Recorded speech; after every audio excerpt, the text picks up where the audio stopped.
কিচ্ছু বাজাইতে পারি না ভাই। আমগো কারখানা 10টা মেশিন, আমগো মালিক অনেক গরিব, ঠিক আছে।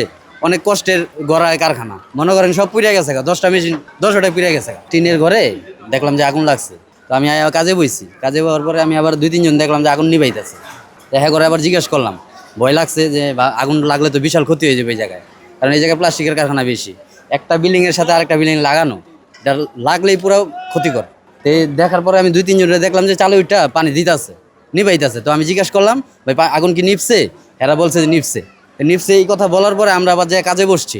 বসার পরে কতক্ষণ পরে দেখি এই জায়গাতে আগুন মানে এমনভাবে উঠছে, ঘরে বয়ে থাকার কোনো সম্ভবই না। আমরা অনেক চেষ্টা করছি যে নিবানের লেগে, তারপর নিবে না। পরে যে 2 জন ছিল, ওই 2 জন বলছি আপনারা সইরা যান গা, নাইলে আরো আপনার ক্ষতি হয়ে যাবে। পরে সবাই সরে গেছে গা। কিচ্ছু বাজাইতে পারি না ভাই। আমগো কারখানা 10টা মেশিন, আমগো মালিক অনেক গরিব, ঠিক আছে। অনেক কষ্টের গড়ায় কারখানা, মনে করেন সব পুড়ে গেছে, 10টা মেশিন 10টা পুড়ে গেছে। 20 লাখ টাকার ক্ষতি হয়ে গেছে, 20-30 লাখ টাকার ক্ষতি হয়েছে। এটা দর্জি কারখানা ছিল ভাই, একটাই কারখানা। আমাকে এই বিল্ডিং এর ভিতরে একটাই কারখানা। জি জি, সব প্লাস্টিকের কারখানা, এদিকে সব প্লাস্টিকের কারখানা। জি জি, এই যে পাশের বিল্ডিং তো আমাকে ওটা লাগার কথা না, কিন্তু আমাকে জানলা দিয়ে ভিতরে আগুন ঢুকে গেছে। এই কারণে 10টা মেশিন পুড়ে গেছে, প্রায় 20 লাখ টাকার মাল পড়ছে, কোম্পানির মাল। এটা আমাদের মাল না, মানুষের মালাই না, আমরা সেলাই করি।